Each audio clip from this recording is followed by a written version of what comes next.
Hello everyone. Today me and Sai are here to showcase how AI can simplify and accelerate our statistical programming processes. By leveraging interactive visual data flow diagrams, we can help teams quickly understand data lineage, transformation logic, and study dependencies, improving consistency and reducing study startup effort. We also plan to automate batch submit refreshes for SDTM, ADAM, and TLF deliverables with real time monitoring and validation of dependencies. This will reduce manual rework, improve reusability across milestones, and help deliver high quality outputs faster throughout the study lifecycle. On to you, Sai, for the demonstration. So we can navigate to our study here, as you can see on the left. And right now I'm just looking at an SDTM dataset. But what we were referring to is the data flow map. So when you click on this, it actually shows all the SAS programs within SCTM, but then also ADAM and TLFs.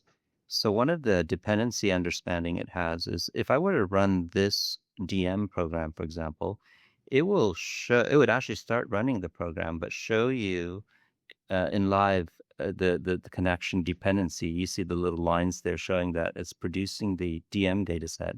And when that's completed, it actually will go into the dependence ADSL. And then when that completes, it also ran the ADMH really quickly. It ran into errors, but what I wanted to demonstrate is that it ran these three programs in this example in the right dependent order, and it also summarizes that dependency here. And once it's finished, you can actually look at the log to see what the errors are that it ran into, and you can look at the output of the data and so forth. But this is an example where the dependency, it's part of the system where it parses the log and figures out what order to run these.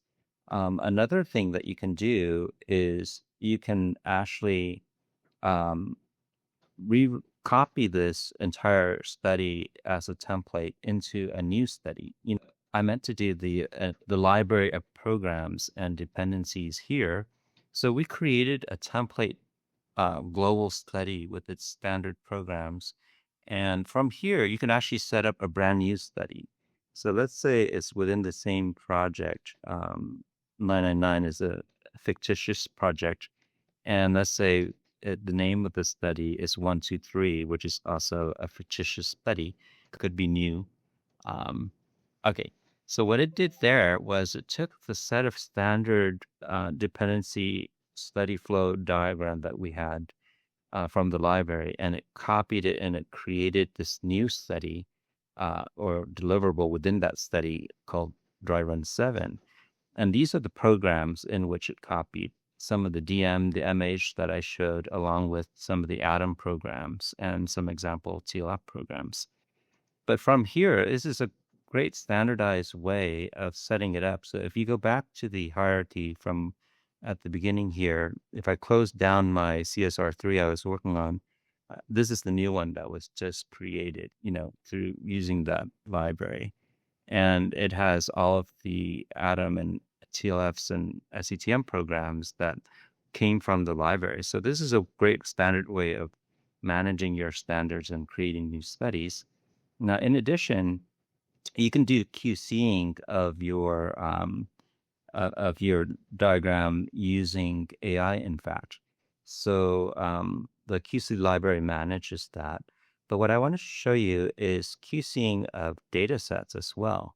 So for example, if I wanted to QC this AE data set, I could just say here, perform QC, and it would actually run a series. I can go ahead and start it. It uses AI to generate the program to perform the QC checks. So that runs in the background as an agent on your behalf. But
The way it does this is it just creates a SAS program called QC, and you could actually open and look at the logic here.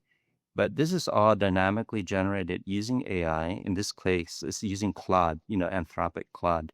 In fact, you can write a validation program that uses ChatGPT to verify things in addition if you want.